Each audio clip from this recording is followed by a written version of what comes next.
Saturday mornings on the ranch are usually peaceful. Roosters crowing, wind rustling through the oaks, and my cattle grazing lazily by the fence.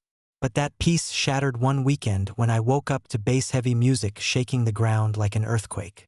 I stepped out on the porch in my coffee-stained flannel and slippers, squinting toward the back pasture.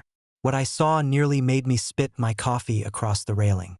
There, beyond the broken stretch of my ranch fence, was a full-blown party. Balloons, beer kegs, folding tables, and a crowd of people, at least 50 of them, dancing, screaming, and splashing around in inflatable pools. And in the middle of it all, HOA Karen. She had the microphone in her hand, shouting, "Welcome to our annual HOA Summer Bash. Big thanks to the shared land owner for not minding.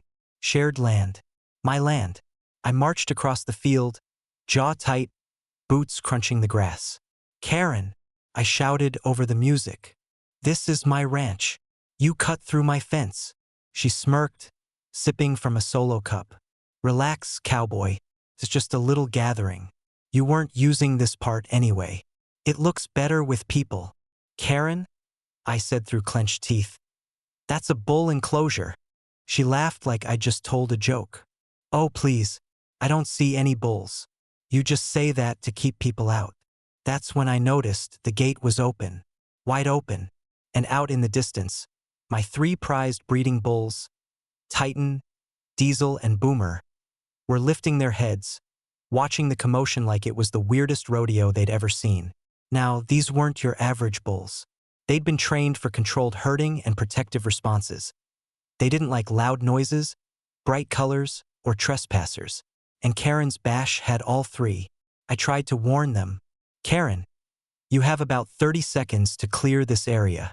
She rolled her eyes. "Oh, stop trying to scare." Crash. Titan's horn hit the temporary fence panel.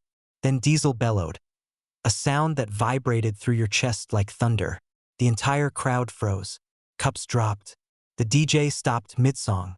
"Are those," one man stammered, "bulls?" The next few seconds were pure chaos.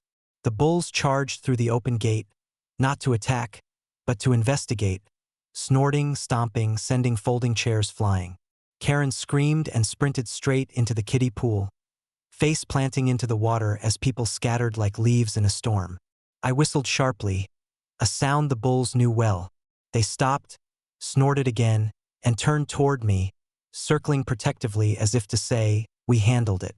The sheriff showed up 15 minutes later, lights flashing, siren wailing, still laughing as he got out of the truck. "Got a report of loose bulls," he said.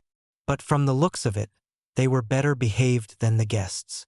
Karen tried to explain, soaked, muddy, and furious.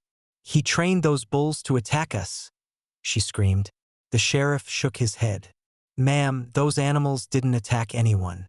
You broke into a livestock enclosure, threw a party, and caused a stampede. That's trespassing, property damage, and reckless endangerment." Karen was fined over $25,000. The HOA had to pay for my broken fence, and every single guest got a trespass notice. A week later, a new sign appeared on that side of the pasture. It read, "Private livestock area.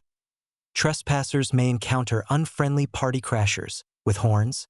Now, every time the sheriff passes by, he jokes, "So, hosting any more HOA bashes this summer?" And I grin. "Sure, if they bring helmets this time."